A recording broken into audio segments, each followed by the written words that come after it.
Not me. We're awful, I'm sorry. The Lord be with you. And also with you. Lord, we thank you for the time that we can study through these great people of faith. May we learn from them, both from their good parts and their bad parts. Amen. Thank you. That was a good one. I'm a fan of short prayers.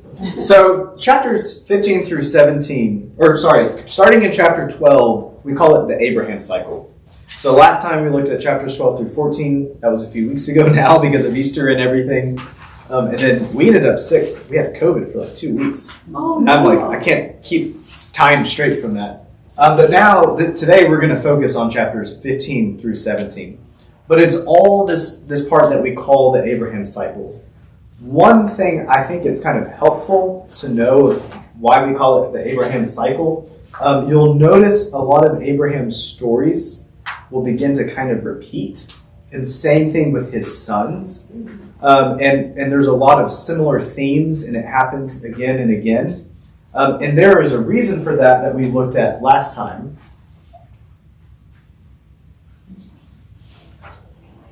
I'm not good at doing this with my left hand. There we go.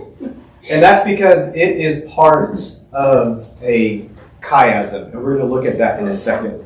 So this is the part I wanted to look at that summarizes just what 12 through 14 was about. And so you'll notice something of this outline. Does anything stand out in this? Like maybe there's a word you see a lot up here.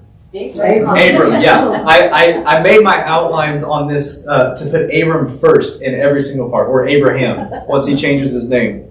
And that's because there's a very different tonal shift. When we've been in chapters 1 through 11, it's not about a particular person. It's jumping from generation to generation, and then like you're 600 years later, and then with Noah, you've gone 300 years, and all of a sudden we're like, Abraham.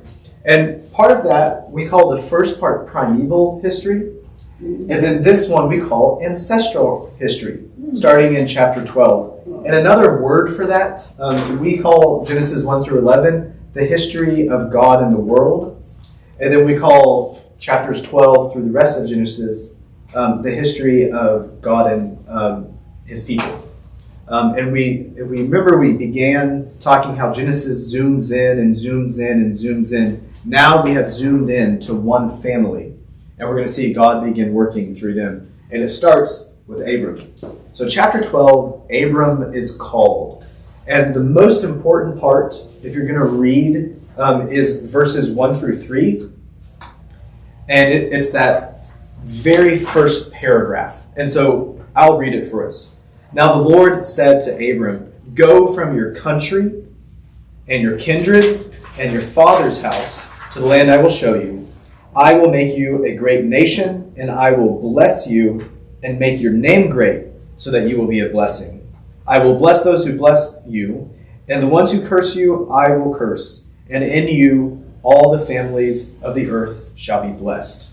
So this line here, this is the calling of Abraham, is what we call it. It's a very poetic piece. So there's 3 sections in it, and 3 things are repeated within each section. So it says, go from your country, from your kindred, and your father's house is 3. I will make you a great nation, and I will bless you, make your name great, so you will be a blessing. And then again, I will bless those who bless you. The ones who curse you, I will curse. And all of the families of the earth shall be blessed. What's really special about this passage, and I think what stands out the most, Abraham is called to become the blessing itself. There's a funny way that the Hebrew is structured, but it's not just Abraham will be blessed and others will be blessed because of him. He is the blessing itself. And it's almost like, if you've noticed since Billy has come here, on the Eucharist, we used to say it meant Thanksgiving. There's like a little box that will say it in the Eucharistic liturgy. And now it says it literally means to become Thanksgiving. And so you get, like in Greek and Hebrew, you have these funny words where you become the thing itself. And so just like when we take Eucharist, we're becoming the thanksgiving of God. In the same way, Abraham is becoming the blessing for the world. So it's really special. It's sacramental, kind of, in a sense. Well, and the wine is becoming the blood of Christ, and the wafers are becoming become the body of. Body of Christ. So there's some special things that happen. So is that different from the Catholic belief in transubstantiation?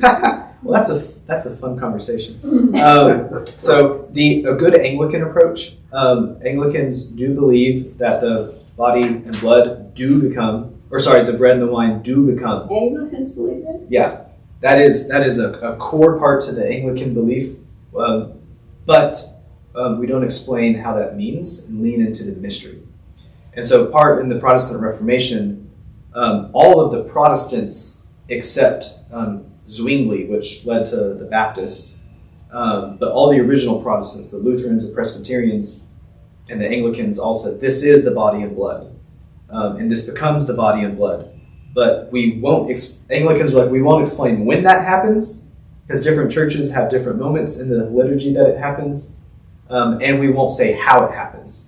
So the Lutheran, this is not, you get me off on a tangent. So the Lutherans believe in consubstantiation, so it becomes spiritually the body and the blood. The Presbyterian, I forget the exact wording that they use. Transubstantiation, the elements do change, which is a weird thing. So its essence is changed. Yeah, it's all things. Weird to me. But for Presbyterians, like God is spiritually present, but not physically present. Lutherans, it spiritually is changed, and then Anglicans are like, we won't explain how. And they had, a mix of answers. We are just catching up from what we had looked at last time. Okay. You last time being not last week, right? Not last week, no, a few weeks ago. Because Here, let me change this. Email that said you would be here last week, but then you weren't. Marilyn, there's a cord around your feet. That's typical. I just didn't want the camera to No, fall thank over. you, thank you. We're reviewing where we looked at however many weeks ago that was. And we just looked at chapter 12, Abram is called. He's called into this covenant, and the focus is Abram is called to become the blessing itself for the world. Also, Abram and Sarai end up in Egypt, and I put a number 1 because this is going to happen again. And that's because all this Abraham cycle, it's a chiasm, so it's that pyramid shape where things repeat, and there's a focus in the middle. In chapter 13, Abram and Lot are separated, and there's this conflict that they have between their shepherds. And so Abram takes Lot up on a mountain, and I watched a video this week, and I thought about playing it, and I decided not to. I picked a different one, but I liked this one. On one side, it was all green, and there was like birds flying and rainbows. And then on the other side, it was like a desert, and it like there was like a vulture flying, and it was like one's the desert, one's nice, and he's like, Lot, which side do you want? He's like, I'll take the left. And so Lot goes that way to the green land, and Abraham goes to the desert. But so that happens, and then there's this moment where Abram's covenant with God is renewed, and so and again, this story will repeat itself in today's readings. He says, look up, and what do you see? And he sees all of the stars, and he says, I'll make you as numerous as the stars, or your descendants, as numerous as the stars. That's chapter 13. We're going to see a lot of this renewal of covenant. And then chapter 14, it's my favorite. I think it would make such a cool movie. And I got way too nerdy, and we looked at a lot of maps last time. But I call it Abram Saves Lot, just to keep my my rhythm, but really it's the War of the Nine Kings, and it's like a Lord of the Rings movie, and there's all the kings of Babylon come together with this really small valley down below the Dead Sea, and today it's covered by water, but there was this valley of Sidon, or I forget, Sidon, yes, I forget how you say it. I don't know. And and all of Babylon comes down, and there's like this great war. And they're like 700 miles apart. It's a really fun reading. And then all of these kings conquer all of these cities, including Sodom and Gomorrah and some more. But they take Lot. And Abram's like, oh no, you're not going to do that. So Abram gets 300 men, and they destroy all of Babylon and all these other Mesopotamian kings. And he gets Lot back. And then there's this fun moment with Melchizedek. Mm. And I do want to come back to this one. I do want to just look at real quickly, I did want to look at the chiasm. So Abram's story is a chiasm. It begins and it ends with a genealogy. So chapter 11 is this genealogy. When we get to the end of Abram's story, there'll be another genealogy. There's these two stories about Egypt. There's these commentaries on Lot.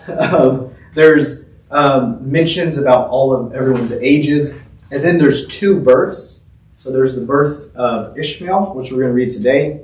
And then you get the birth of Isaac. And then in the middle is this line about the covenant, which is what we'll be reading today, the name, and the son. And for our purposes, I'm going to call this the middle of the covenant, or the middle of the chiasm. This is the focus, chapter 17, verses 1 through 17. It's this covenant with Abraham. His name is changed to Abraham, and there's the promise of the son of Isaac. With that said, scholars are split, and some say that the Hagar Ishmael, so chapter 16, is actually the center of the Abraham story. And it's okay if you think about it this way. Chapter 16 is also right in between two covenants. So chapter 15, there's the first version of a covenant, and chapter 17 is the second version of a covenant. And then all of the stories repeat themselves, but somewhere right here is the middle of Abraham's story. So it's either this section about Hagar and Ishmael, or it's the next chapter with 17. I lean toward the one with the son, but I wanted to pull that up too, so you know. Well, if we're talking about the importance to us, it seems like the one that you have would be better to have as the important part to focus on. They are both important. But I lean toward looking at that a little bit more. This is a layout of the alternative chiasm, is what we called it last week. So you can see there's the two covenants. It starts with the genealogies, and there's the Egypt stories and the stuff about Lot.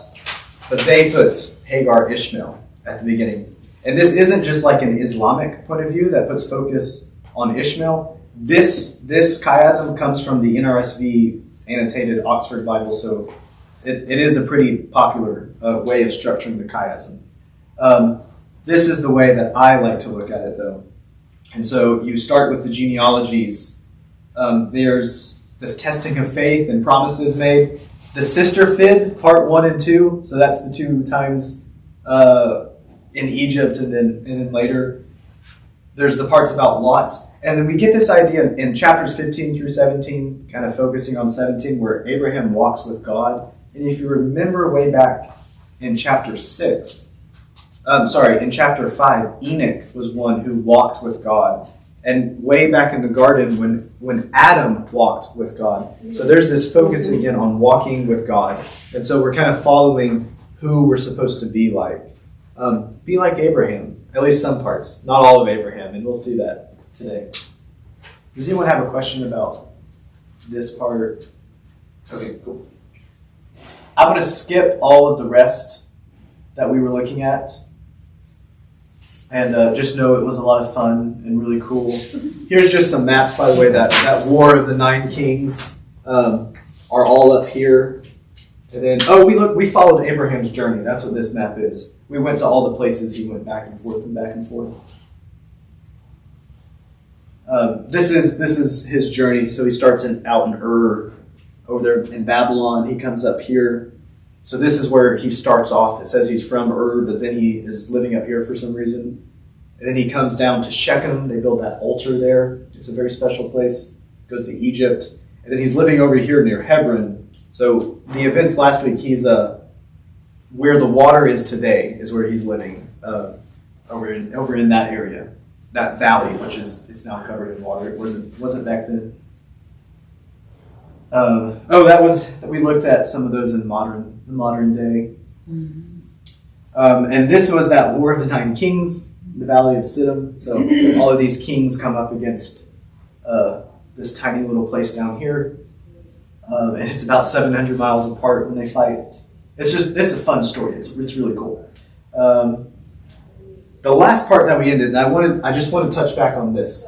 So is Melchizedek. So if you remember the story of Melchizedek, after Abram at this point fights this big battle, this priest comes out of a city called Salem, which would be Jerusalem.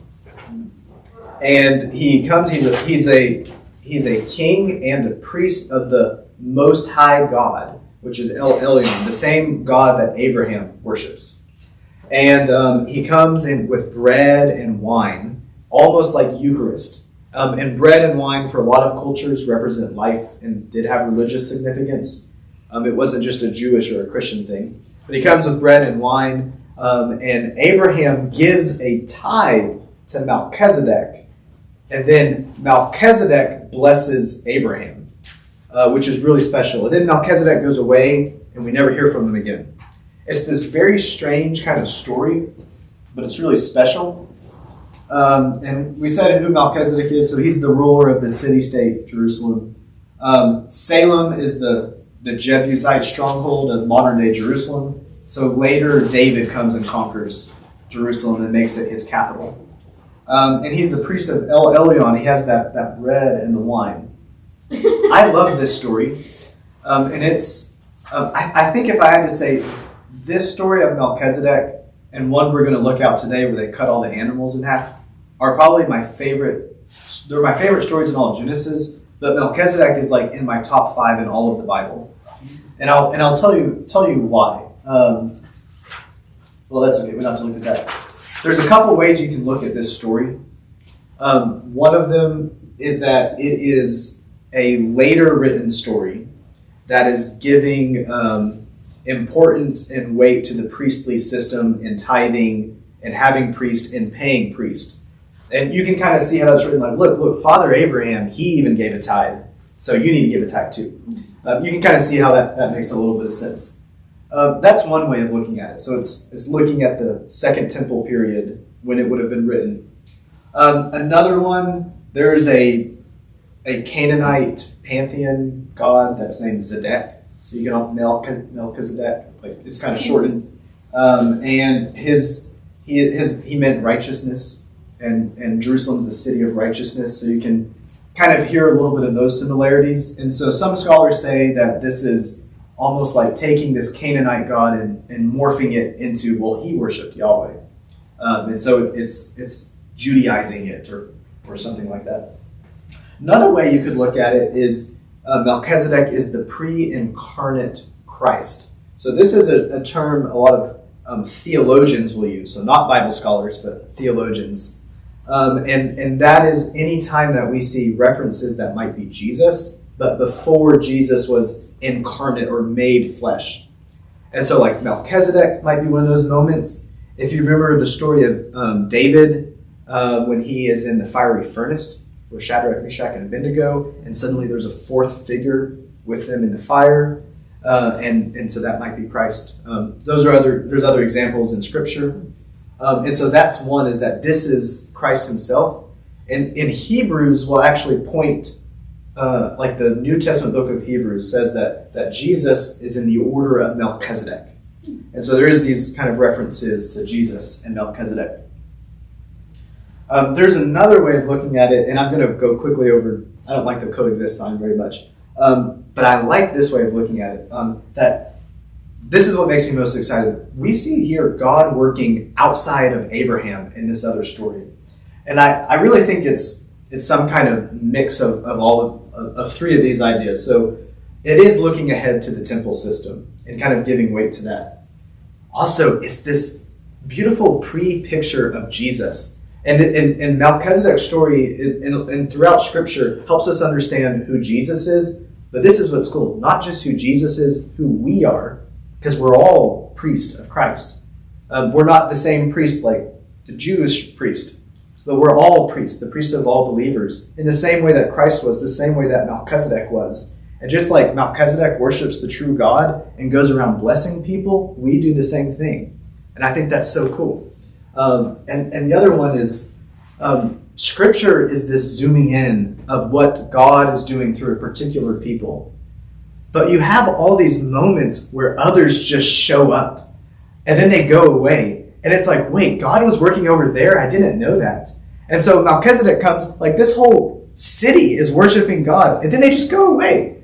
And we never hear from them again. Or as we're reading through Acts on Sunday mornings, you see all these moments where prophets just pop up, worshiping Jesus, but they do it a little bit different than the apostles, and they will bless them and go their separate ways. I just think that is so exciting, this idea that God is working all around us. And I think it's really comforting. Sometimes in your own life, you might feel sad and maybe like, I don't see God very much. But when we look around, we see God working everywhere. And that really, for me, is I just love the Melchizedek story because of that. There we go. Okay, that was our catch up. I did great on that time. I'm happy. All right. I did great explaining it. I did great on staying with the time. Okay. Did anyone have any questions about chapters 12 through 14? We're gonna jump away from there. Great. All right, let's look at chapters 15 through 17. I began our introduction last time by just saying, when we looked at Genesis 1 through 11, we spent a lot of time with our scholar hats on. And I made a point when we began this class by saying, I think it's important to put our scholar hats on, and that helps us understand the devotional meaning. As we go forward with Abraham's story, it's probably going to feel like less and less we put the scholar hats on, and we more and more kind of jump into the devotional. That's not because we're changing how we're talking about it. It's just that these are different texts of Scripture. And Genesis 1 through 11, each of those stories really do copy these Babylonian stories, and they're like an apologetic work that takes a Babylonian story and tells it differently to say something about Yahweh or about Israel's God.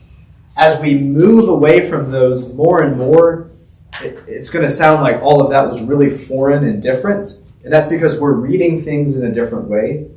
And so if you're one like me who's a little more nerdy and likes fun, crazy stories and stuff, you might miss it.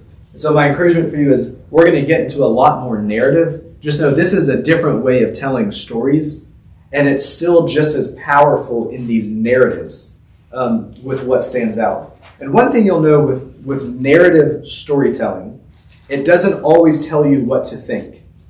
So for instance, we might see these descriptions about Abraham and Sarah's relationship, and you're like, that doesn't sound like I would do that today. Well, it might be painting you a way you don't do something. So we're going to see that with Abraham and how he treats Hagar, and Sarah, how she treats Hagar. It's painting it in a bad light, and it's supposed to. You're not supposed to look at that and be like, do I rationalize that as a good thing? It's not a good thing. So does that make sense? Okay, cool. All right, so that was our just overview of what we looked at last time. But now we're going to continue the Abraham cycles in chapters 15, 16, and 17. So chapter 15, we're going to call it Abraham and the Covenant of Pieces. Covenant of Pieces, if you look it up, will refer to this. And that's this, they cut all these animals in half and lay them out, and so we call it the Covenant of Pieces because of that.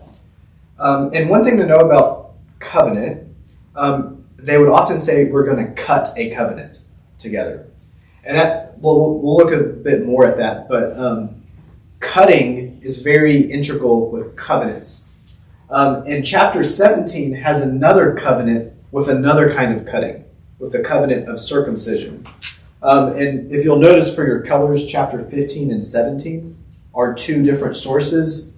A lot of scholars will look at these almost like the same kind of covenant story is why they're laid like this, but they're two different versions of a covenant being cut. And cutting is quite literal in both these senses.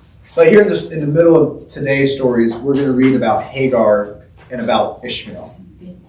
You have more of the 15 is behind your set of 12 and 14. Keep going, it's on page 3. Oh, yes. Yeah, I put both of them in here. So it's... It looked like it was, I already had it, 12, 14. But she didn't get 15. It is... This was 12 and 14. But she has 12 and 14 from last time. Oh. Here you go. I think it's the third page. I wanted to keep them together, but then for my notes, I have them separate. So sorry if that was confusing. Instead of reading all of this, we're not going to read all of this, just for time's sake. I thought about reading chapter 15, but it is kind of repetitive, so we won't. For those that did read this, did anything in chapters 15 through 17 stand out to you? I thought it was easy to read and very straightforward. Boom, boom, boom, and no surprises, not anything you couldn't understand. It was, So you got the cutting in half of the animals and everything? No. yeah, and where God passed through it and where He didn't on the small ones that they, like the pigeon, they didn't cut up. Didn't cut into. So I think you've been in the lectionary class with me, and we've talked about this before. Don't remember that. So this section right here, I love this. This is one of my favorite parts in Genesis. I almost said it was my favorite, and then I remembered Melchizedek, and I had to put it as a close second. What stood out to me is Sarah asks Abraham to sleep with Hagar, and you'd think she would see it coming, that Hagar would then feel Right. superior to her. Why did she think she could just take over? I mean, I guess the custom was that she, as the wife, could claim the child as her own. That was the law. It was the law, but So the inferior Hagar, it says here, felt superior to Sarah and threatened to take her mistress's place as the ancestress of Israel. I mean, either Hagar was a little more confident than most servants would be, or... I'm really glad that you read that commentary. And we have a slide on Hagar. And as a preview to it, there is very different commentaries on Hagar from Christian sources, especially like traditional Christian sources, Islamic sources, and Jewish sources. And this is what I found the most interesting when I was studying this week. Christian sources are very negative of Hagar, and a lot of them take this approach that excuse Sarah's mistreatment of Hagar by saying Hagar was feeling superior. What was the exact word that it was? Because that is... the inferior Hagar felt superior Yeah. to Sarah and threatened to take her mistress's place. So that is not in any of these stories. But a lot of traditional Christian commentators will say, well, Hagar was threatening Sarah. And so then Sarah is beating her and mistreating her as a way to excuse it. I think that really misappropriates the story. Even like Jewish sources and old Jewish sources are actually look very favorably on Hagar. And I think this goes to us. Typically Christians forget how to read narrative in ways that in a good storytelling manner. So this brings up a good point. Abraham starts the first having more than one wife marriage. And we're going to see it again with his descendants. And every time, it never works out very well. Every time, it causes strife. And so, in all of Genesis, it never says, don't do polygamy. But you get the idea, it's not a good way to do things. It wasn't with God's direction. Right. It wasn't with God's direction. And it writes about it. It never says it's bad. But when you read it, your own conclusion should be, yeah, I'm not going to do that. Because it's going to cause problems. Does that make sense? And that's one way narrative tells it. It will explain the results without directly telling you this is not a good thing to do. And so what we see with Sarah and Hagar, or Sarai at this point, she's jealous and feisty, and she beats her and is mean to her. That's not a good thing. And so I'm glad you brought that. And we'll go a little more detail into hers in a second. I'm laughing because the commentaries I read summarizing Christian commentaries is exactly what that one said. I found it really interesting that with even Jewish commentaries will write about Hagar actually as a princess of Egypt, not just Islamic ones. And we'll have a little more of that when we get to her slide. But they actually view her very favorably, not as the bad girl. Anything else that stood out in reading these? Well, if Sarah made the decision, since I'm going to be barren and Abraham needs to have an heir, I'm going to appoint him one. You take my slave, Yeah. my servant, and let her have the child since I can't. Mhm. But she didn't like it when it really happened. No. Right. But God told them Told they him were to. going to bear children. Yeah. She Her didn't will, trust God. right. Well, She at this didn't point, God hasn't said it will be with you and Okay. Sarah. He has said it will be Abraham's son. I'll add this. This is skipping ahead, but so a lot of translations, and I'm curious what yours says in chapter 16, verse 3. Does it say, so the one that we have here, so after Abram had lived 10 years in the land of Canaan, Sarai, Abram's wife, took Hagar the Egyptian, and it uses the word her slave, and gave her to her husband Abram as a wife. So it uses the word slave and wife. I'm curious for those that have other translations, what Maid does is yours? what mine says, her maid, Yours says maid, and does Servant it, and heir. not slave. and then what does it say? And then as gave her Hagar the Egyptian her maid, and gave her to Abram her husband as a wife. Yeah. It does say wife. Does Yeah, anyone mine say? says the same too. Yours says Slave- wife? Slave and wife, yeah. So a lot of older translations would use the word concubine, the actual, it's the same word for Adam took Eve as a wife. And so, which would mean she has been elevated to the same level as Sarah. I mean, she's not the first wife, so she is a little lower, but she isn't just like a concubine, which is someone producing heirs for someone else. And so,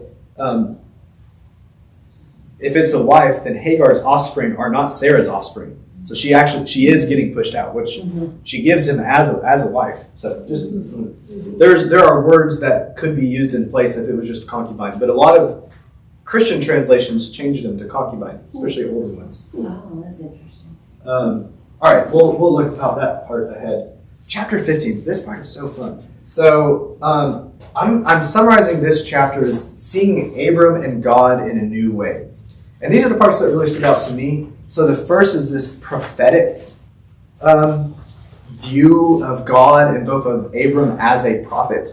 So it starts off with this phrase, the word of the Lord came to Abram in a vision. And this phrase has never been used yet in Genesis. But it is used, or similar phrases, the word of the Lord came to whomever in a vision. John. So John, it's all these other prophets. When you get to like Isaiah and Jeremiah and Hosea, all these other prophets. And it kind of stands out as strange here in Genesis 15. But what we're seeing is Abram becoming a prophet. And even though we think of Genesis as like being written first, Genesis is one of the later written books. It's after all the other prophets. And so when you read this phrase, you go, oh, Abram is a prophet. And so this is picking up Abram's kind of position, and it's elevating as one who speaks for God is what a prophet does. A prophet is speaking God's message. So the word... It was written later, but placed first. It's written later, but then it's giving a prehistory to Israel. But does that mean Abraham was born at the same time as some of these other prophets, or after? No, so Abram's place like in history is before. First. Okay. And that was one part we mentioned last week too. So like Genesis 1 through 11 are very strictly mythical. So they are copying other stories, and it's really not good to try to connect them into history.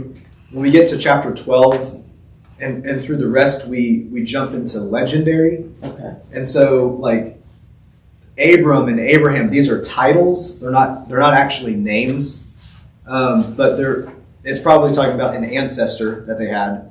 But we don't have they don't have all the the conversations and everything that are taking place are ones they're using to talk about his life and everything, if that makes sense for legendary. Did you say he's the first prophet? It's the first time in Genesis that this is used. And so we could think of Abraham really as being the first prophet. Though you could also say Noah was a prophet because he was telling people, hey, the storms are coming, listen to God. So, but it's the first time that this phrase, and this is a prophetic phrase, is used. There's also this really beautiful relational view. And this is really cool. This is the first time Abram talks to God. And not just that Abram talks to God, God listens and has a conversation. And God stays silent, like Abram keeps going. And this like is really, it stands out. Like for different religious texts, this is weird. But it gives us this beautiful view of God as a God who listens. And that's going to pop up a lot more in the next chapter. But God listens to Abram. And throughout this, God responds to Abram. And so it's crazy. But kind of up until this point in Abram's story, Abram has done what God has said, but he's never talked to God. And here, God answers back. I mean, it just kind of blows your mind. And it really is like they're having a conversation. And the other part in chapter 15 is we're going to see something called a theophany. Has anyone heard that word before, a theophany? I think I may have used it here before. So theo is like God, like theology is the study of God. And then a theophany, that's where we seeing or light. And so it's a way we see God. And the definition, it's a visible manifestation to humankind of God. So there's different theophanies that we're going to see through Scripture. This is the first theophany we'll see in chapter 15. But that moment, for instance, when the cloud, the people of Israel follow God's presence with that cloud by day and the fire by night, that's a theophany. Or that burning bush for Moses, that's a theophany. And it's this visible representation of God. And they tell us something about God when we look at these things. And by the way, the ultimate theophany is Christ as the picture of God, the incarnation. Who is Eliezer or Eliezer So of Damascus? he is, I have this on the next slide, I think. My summary of it. So he is the lead slave, essentially. Okay. So when we think about slaves and that word, we think of the Atlantic slave trade, where slaves were used, were very, very mistreated and things like that. Mm-hmm. And that would be true for ancient world slaves, but ancient world slaves could also be very honorary, and they didn't just do like menial tasks. So they weren't just for plantations. Ancient slaves, if you're not a woman, could live a pretty good life. And so, for instance, like in the Roman Empire, most of the population in Rome was slaves, not Roman citizens. And they might conquer a land, and they could conquer doctors and teachers. Well, they would take them back to Rome. They would take back the best. And they would be slaves. They would belong to a household. But they might have a very prominent role. Think Joseph in Egypt. He's the one that managed the household of that guy that he works for. Wow, my brain went blank. Who is the guy that he works for? Joseph in Egypt. Pharaoh. Well, before he's with Pharaoh, he's Potiphar in Potiphar's house. And he has this kind of prominent role. So Eleazar is the head slave. And he's his right-hand man. And since Abram doesn't have a son, he would have been the one to assume the household if Abram dies. So He doesn't pop up again. are servants different than slaves? Translation difference. But So it means the same thing. it means the same thing, yeah. So Time there is limited, or were they not Well- slaves forever? so translations will sometimes use bond slave or bond servant. That is one that. So for like by Second Temple Judaism, if you owed a debt, like if I owed you money and I couldn't pay it, then I might have to serve you for a certain amount of years. Later, we would call that like indentured servitude. Mm-hmm. So they would put an earring on them. Once their time was gone, they'd be released. And after every 50 years is a jubilee year. All debts are forgiven. And then they would reset their ancestral boundaries. So everyone had a chance to farm for themselves. So the wealth wasn't too unequal. That didn't really get followed, but that was the hope. And so a bond servant is one who is temporarily in bondage. And sometimes people would sell themselves to be a bond servant. It wasn't just like a court ruled you, or they would sell their kids usually first, especially girls. So Eleazar is this head slave. So here in chapter 15, Abram's concerned because he doesn't want this guy to be the one. He's like, God, you gave me a son, but is this servant going to be the one? And so God calls, again, this story might sound familiar, on Abram to look at the skies, and he says, count the stars, not the stairs. And he says his descendants will be as numerous as the stars. So here, every time Abram's concerned, God comes back and reassures Abram. And I think we can take this part as a comfort. In the same way that Abram comes to God with these concerns, God is a God who answers. It might not always be the answer we want. And for Abram, he's not like, oh, well, your son's popping out tomorrow. It's going to take decades more after this point. But we still see a God who listens and answers and comforts Abram. And then God gives this future promise about Israel in Egypt. If you are looking in the sheet we have, it's that big, bold, and black text. And that means it was added by the editor or the redactor. We'll comment on that in a moment. And then Abram has this special dream about covenants. And this is a section I really like. Here we go. I had a thing because I keep forgetting about this. Yeah. In this promise that God reassures Abram about your kids will inhabit the land and things, there's this funny phrase in Hebrew, and the tense is different than all other tenses God's promises have been. So all the other Hebrew tenses is they will inhabit the land. Here God said, the translators say, I have given them the land. It's this present tense, which in Hebrew and in Greek, those things would stand out very clearly because the endings are different. And so what it means is God's already given them this land. So this promise is sure. There is no questioning that they will live in this land and that God will have this covenant. So I keep forgetting to say that. So I have a question. Yeah.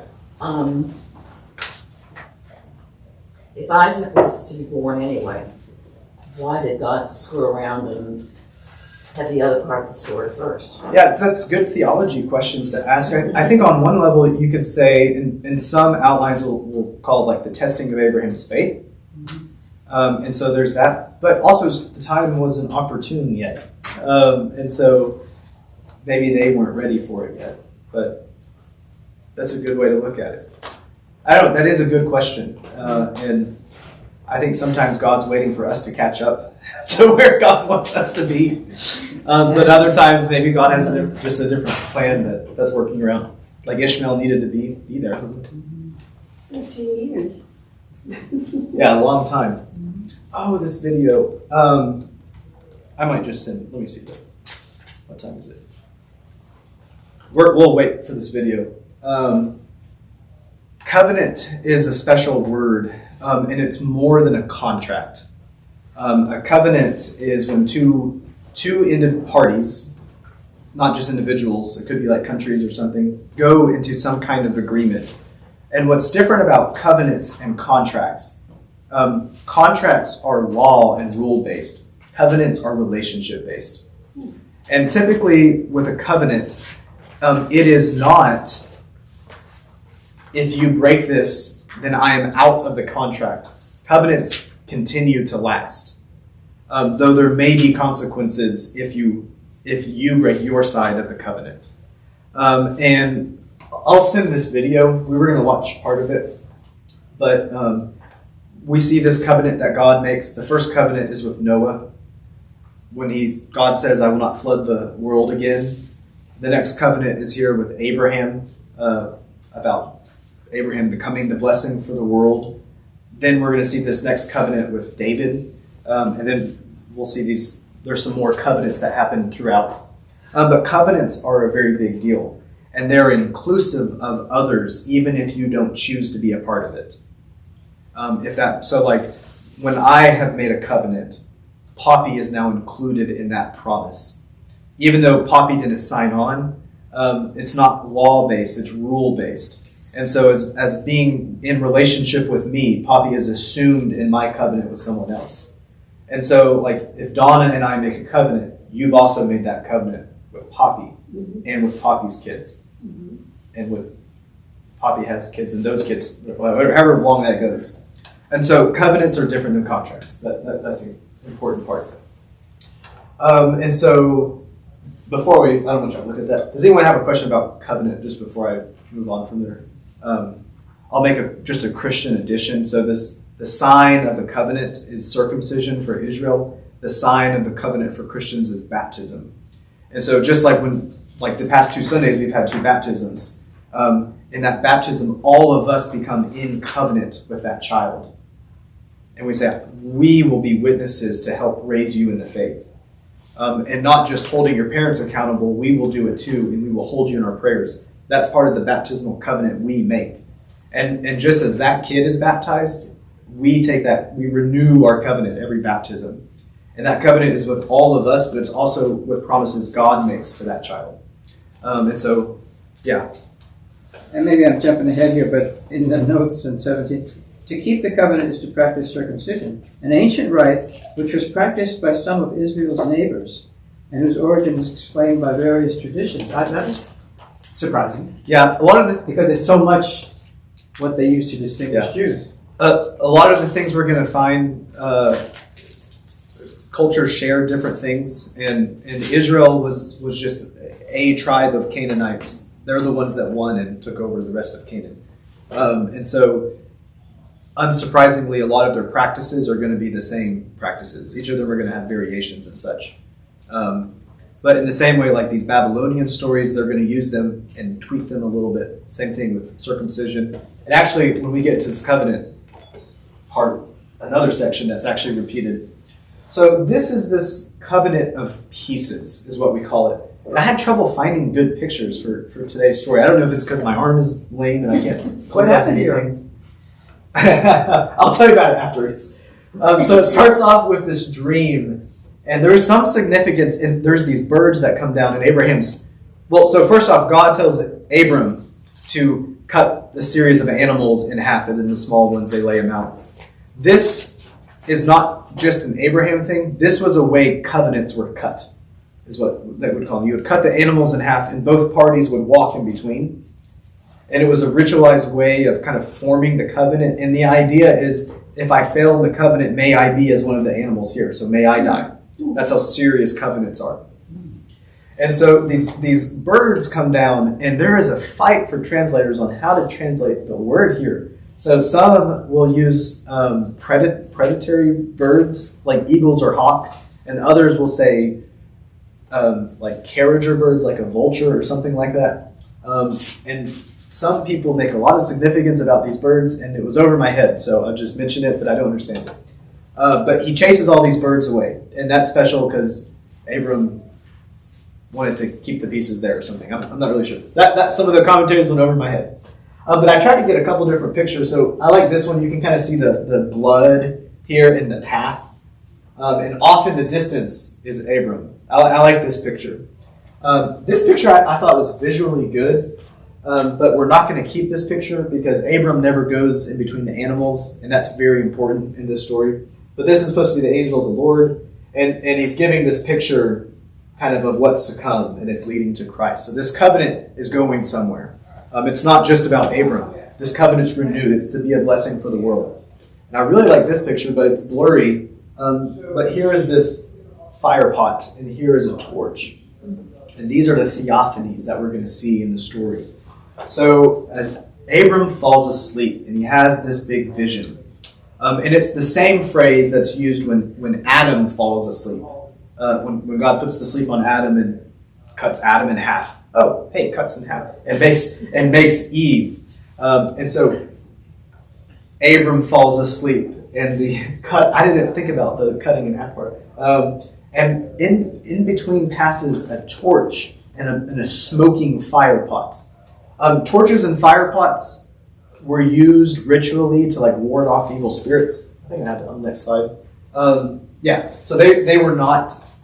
This isn't a uniquely Jewish thing. They were used throughout Mesopotamia and Canaan, and had an understanding of spiritual significance. I mean, it kind of makes sense if you have a torch to get the spirits away, like we throw incense on things. But what's really special here is that here they're not to ward off the spirits. They are God's own self passing through. They're representing God going through it. And this is where this covenant stands out. Typically for covenants, both parties go through. Who walks through the path here? And I say it, but don't look at it. You know. There's someone yelled out loud. God did. Only God. And that is where this covenant, this was a normal ritual people would do. Only God walks through the sides. And that makes this stand out unique. And this to me is why this story is so powerful for me. In the covenant, God makes the covenant with Abraham, and Abraham makes a covenant with God. But it is assured, like there is no way that anyone can step out because God is the one who walks through. And God is saying, like, if I break the covenant, may I be as one of those animals. And there's nothing Abram can do to stop it. So this plan, this motion, this movement that God is doing through Abram and Abram's family, there is nothing anyone can do to stop it. It's powerful. It's why I love this story so much. And it really does remind us of baptism, to just add a Christian nature. In baptism, we make promises, but the thing about baptism is it's what God does to us. And in the same, like God makes promises to us in baptism to keep us and to hold us and that we are God's child. And in the same, like this is what the covenant is leading to, is this promise from God, no one can take you out of my hand, is really what it makes me think of. I love this story. And it is such a beautiful picture of who God is. A lot of these old Canaanite, Mesopotamian gods, they're scary and they're wrathful and they use people. This is a God that's promising to bless people and no one can change that. It's powerful. Irrevocable. Yes, yeah. And who's that being said to? To Abram. Abram's having this dream. But the dream isn't, the covenant isn't just for Abram. It's about becoming a blessing for the world. I get goosebumps. So you can't lose your salvation, and is what you're saying. I'm saying God there's nothing stopping God's plan from happening. And there's nothing like Abram's family can do to stop from being this blessing for the world, which we're Abram's family now. Okay. Where does it say in God, only God walks through? So in the dream, where's my sheet? Yeah, we can read this part here. So it's in the bold part. A deep sleep fell upon Abram, and a deep and terrifying darkness descended upon him. Then the Lord said to Abram, know this for certain that your offspring... Oh, sorry, I misread that. It's right after that. When the sun had gone down and it was dark, a smoking firepot and a flaming torch passed between these pierces. On that day the Lord made a covenant with Abram, saying, to your descendants I give this land, from the river of Egypt to the great river, the river Euphrates, to the land of the Kenites, the Kizzites, and the Kedemonites, and the Hittites, and the Perizzites, and the termites, and the whatever, Terabites, and the Amorites, the Canaanites, the Gilrites, the Jebusites, which is Jerusalem. So this moment where those two, the firepot and the torch, passed through, these are standing in place of God. That's passing through. And that's because of the way the covenant works. The one making the promise is the one who walks through the covenant. And that's why we call these things, there are theophanies, because they're picturing God here.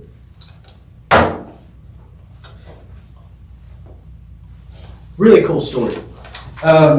This isn't really that important, but just a comment on that part in bold. Scholars are pretty certain it's an addition from the editor for a few reasons. One, it sets off with this repetition about the sun setting. Oftentimes when an editor chimes in, they'll add this kind of brackets to it. It kind of stands out as being an addition. Narratively, this section commentary about Egypt and the future of Israel and everything, it stands out of place. So you could chop that section out and keep reading through the story and you wouldn't miss it. So it's very clear addition. And then there's all these words and phrases that don't belong, that are used in later text and used in different sources and different books. So a couple of them is, there's a Hebrew word that's used as property. It's never used anywhere else except in the P source. And then once in Genesis 14. But it doesn't belong here. It doesn't stand there. And then there's some phrases like alien in the land and will degrade them is this funny terminology. It's not really a a proper phrase in Hebrew, and it's only used in Exodus, which was written later and from a different source. And some other, like when the commentary about the years and things, it just doesn't belong here in Genesis. So we think that's an added part, in case you care about that sort of thing. That's not really that important. Chapter 16. So Abram and Hagar / Ishmael. So after they've been in the land for 10 years, Sarah gives Abram Hagar as a wife. And we talked a little bit about this before. The Hebrew here is wife, the same way that Eve was Adam's wife. And Hagar becomes pregnant, as was the goal. And Sarai gets mad, and so she deals harshly with Hagar. And Abram just says, she's your slave, which she wasn't anymore. If she was married to Abram, you deal with it. So yet again, we see Abram as a really non-confrontational, passive guy. And this isn't the best moment for Abram. So Hagar ends up fleeing. And she flees out into the wilderness. And they call this place El Roi. And El is Hebrew for God, and Roi is sees or eyes. And so this is where God sees Hagar. That's a funny one. And what's really cool, so God sees Hagar, they name it God sees, and then Ishmael is God hears. And so yet again, we're seeing these beautiful pictures of a God that really cares about people in really unique ways. God sees people, God hears people. It's very special. In the end of the chapter, Ishmael is born. It's kind of a straightforward chapter. I couldn't really get that many good pictures. So some commentaries will have Hagar as being a princess of Egypt. And we won't spend too much time on this, but the Jewish and Islamic view of Hagar, and this is old, not just like old Jewish commentaries, write about her as being like a princess of Egypt. And when Sarah was there in Egypt, then the Pharaoh gave Hagar his daughter to Sarah and Abraham as they left, kind of as like a peace offering sort of thing. And she wasn't given as a concubine, she was given as a wife. And then there's different views of Hagar. A lot of Christian commentaries will end up talking about Hagar's offspring as like the evil ones, and Isaac's offspring as the good ones, the righteous ones. Really a poor view of looking at Hagar. And that's not carried in Judaism. Hagar is still praised as this woman, and she's in different genealogies, and different rabbis are split. Some will say that after Sarah died, then Hagar ends up marrying Abraham again as his second wife, and then but has a different name. And in some biblical genealogies that makes sense, but there's one in Chronicles where it lists them both as two different people. So even back then there may have been this split kind of point of view. But that is to say, Hagar isn't seen as like bad or shameful. She is elevated in praise. And I think it's really unfair to look at Hagar and then look at Ishmael. As Ishmael as kind of evil. I don't think that's a good view. I had some of these pictures. This is this old painting in a church. I thought it was pretty. And here you see this angel of the Lord there giving instruction to her. I like it. But then I found this. This was done recently, is Hagar and Ishmael as an icon. And I don't know if you can see in the back, but it's the God who sees and the God has heard. I thought this picture was really cool. This was my favorite in my search for Hagar pictures. And this ended up being commissioned and used as a book cover, and I forget what the book name was, but I thought that was really cool. Oh, I have more text here. So this paints God as being very merciful and the one who he hears all of the hurting. And so Hagar, who's put down at the lowest point in her life, God comes through and says, your son will be the king will have princes of nations. And God listens and protects Hagar and her son. And again, some people put this story as the focal point of Abraham's story. And so she's not some shameful thing to glance over. She is really special because God hears her. Quick question. Is there any significance to the fact But they specifically, the scripture specifically says, Hagar the Egyptian. Yeah, so she was a servant from Egypt, and some would say she was an Egyptian princess of Pharaoh. The difference, though, is so with Abraham coming from Mesopotamia, he is supposed to be a foreigner coming into a new land. Whereas as Hagar is from Egypt, she's already going to be connected to the same people group. And so she is one of them, where Abraham and Sarah, they're special because they're outsiders, if that part kind of makes sense.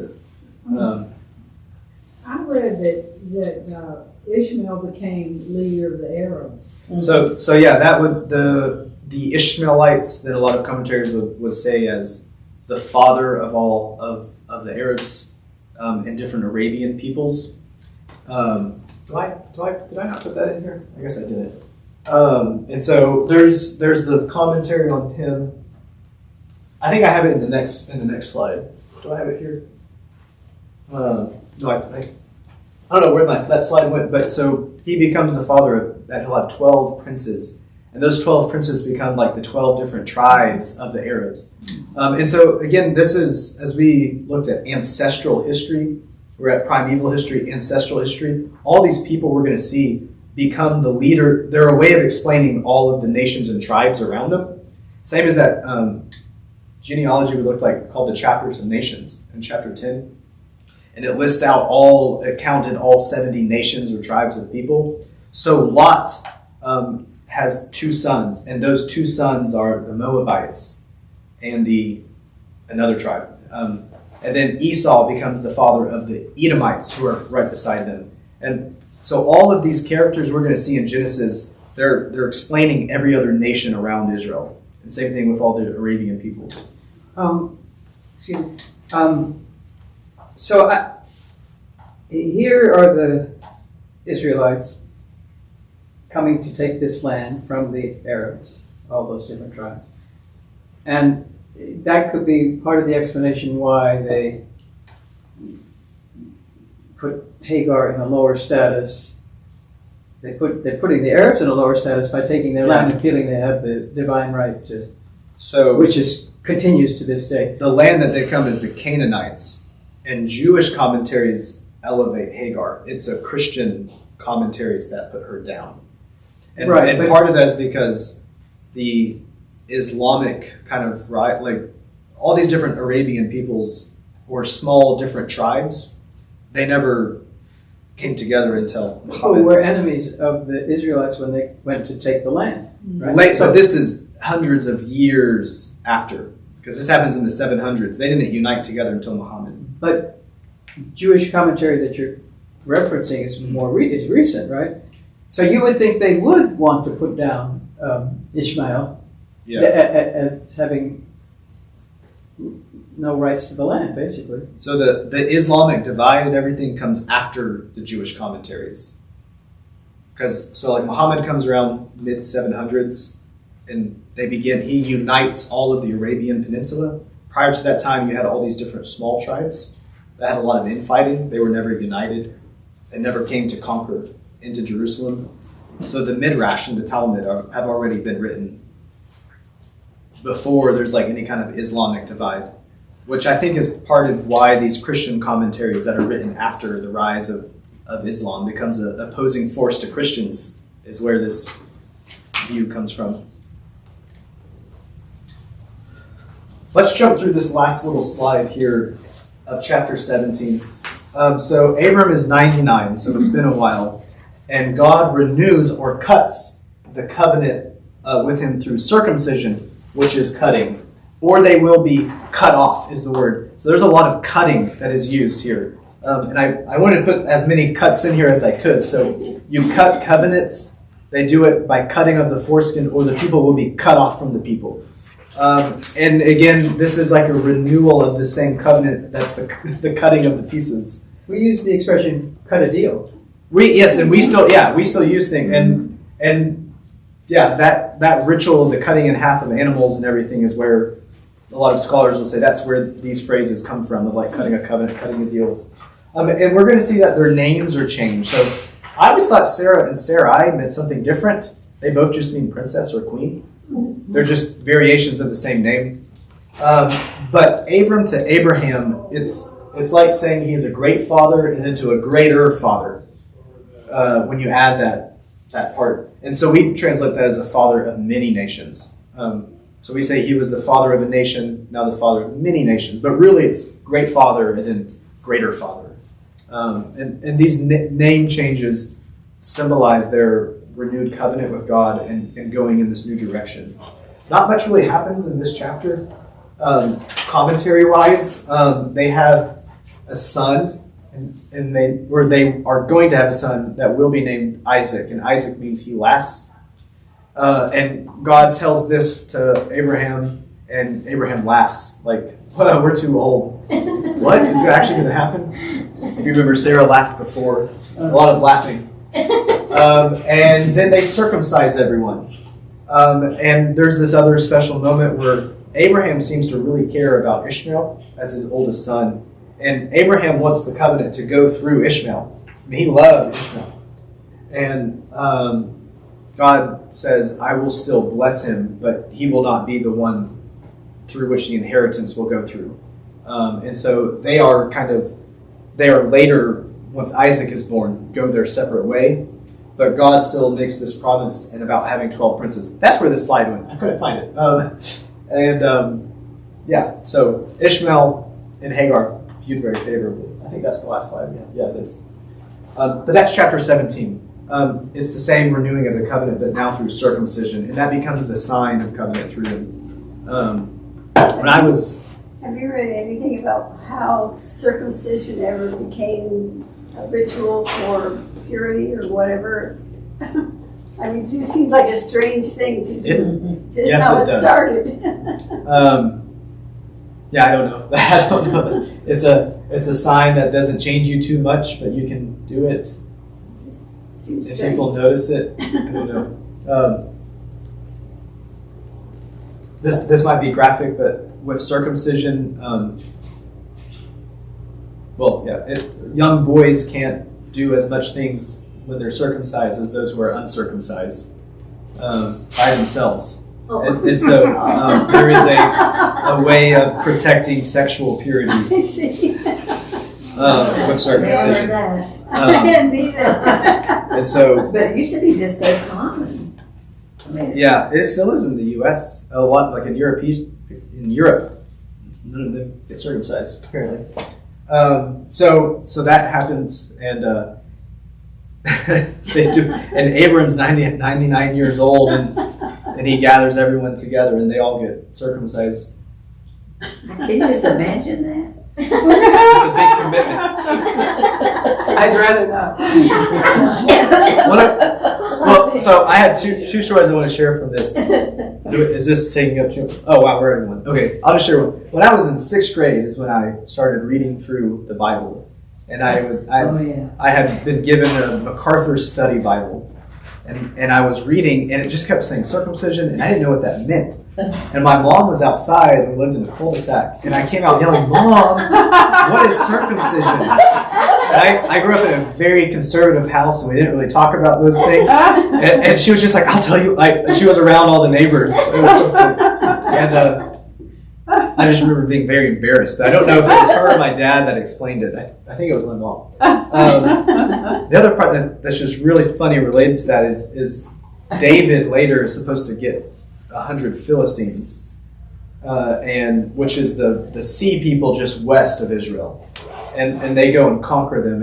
And Saul is like, you need to go kill 100 Philistines and bring me their foreskins. And the idea for Saul is that David will die doing this. Like one guy can't kill 100 people. That doesn't make sense. Well, David gets 200 as the dowry to marry Saul's daughter. And I think I'll stick with a goat or something like that. So this is Abram's story. As we look at these covenants, though, in whichever somewhere in 15 through 17 is the middle of the idea, and it can either be the two renewings of the covenants or this chapter 17, the covenant with circumcision. you can kind of see how people would look at chapter 16, I think, as the middle. And as I've looked more, I'm a little more favorable to that as